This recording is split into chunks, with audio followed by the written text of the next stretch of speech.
Ժողովուրդ օրաթերթը գրում է գլխավոր դատախազ Աննա Վարդապետյանը ազատվել է իր վերջին տղամարդ օգնականից։ Գլխավոր դատախազի օգնական Արմեն Ղուկասյանն ազատվել է պաշտոնից։ Թերթի տեղեկություններով Ղուկասյանի ազատումը խորը արմատներ ունի։ Կարծիք կա, որ նրա ազատումը կարող է կապված լինել այն իրողության հետ, որ գլխավոր դատախազը համակարգի ներսում շարունակ փորձել է գտնել աշխատակիցների, որոնք կապված են համակարգի ներսից ինֆորմացիոն արտահոսքի հետ։ Չի բացառվում, որ Ղուկասյանն էլ է հայտնվել նրա թիրախում։ Ուշագրավն այն է, որ գլխավոր դատախազն ունի 5 խորհրդական, որոնք բացառապես կանայք են։ Հիմա արդեն նաև գլխավոր դատախազի 3 օգնականներն են կանայք՝ Արփինե Մանուկյան, Քրիստինե Գրիգորյան, Անահիտ Բաբախանյան, գրում է թերթը։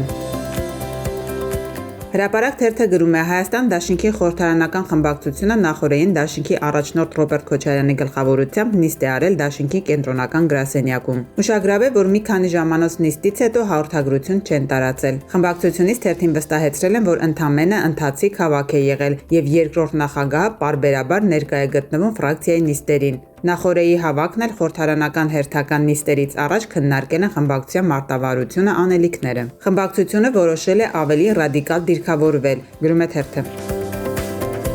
Հրապարակ թերթը գրում է Երևանի նոր վարչական շրջանի ղեկավարի աշխատակազմում տեղի ունեցած դեպքից հետո Հանրապետություն եւ քաղաքապայմանագիր կուսակցությունների միջև բազար է սկսվել։ Քաղաքացիական պայմանագրում հասկանում են, որ եթե թաղապետը չազատվի պաշտոնից, տեսախցիկի առաջ խմբակային ծեծին մասնակցելուց հետո, ապա դա իրենց չի ներելու վրդովված հանրությունը։ Սակայն մյուս կողմից Արամ Զավենիչի կուսակիցները պատվի հարց են համարում իրենց կուսակցի պաշտոնավարման հարցը եւ շատ արմատական են տրամադրված։ Հենց դեպքի օրը Հանրապետություն կուսակցության ակտիվը մի քանի ժամ քննարկել է կատարվածը եւ որոշել, որ իրեն հարգող ցանկացած տղամարդ սադրանքներին այդպես պետք է պատասխանել։ Ուստի կոալիցիոն գործընկերներին բաց տեքստով շանտաժ են արել, որ եթե նման որոշում կայացվի եւ իրենց թաղապետին պատժեն, գործից ազատեն, ապա Երևանի ավագանիում իշխանության կոալիցիան կքանդվի եւ քաղաքացիական պայմանագիրը կկորցնի նաեւ Երևանը։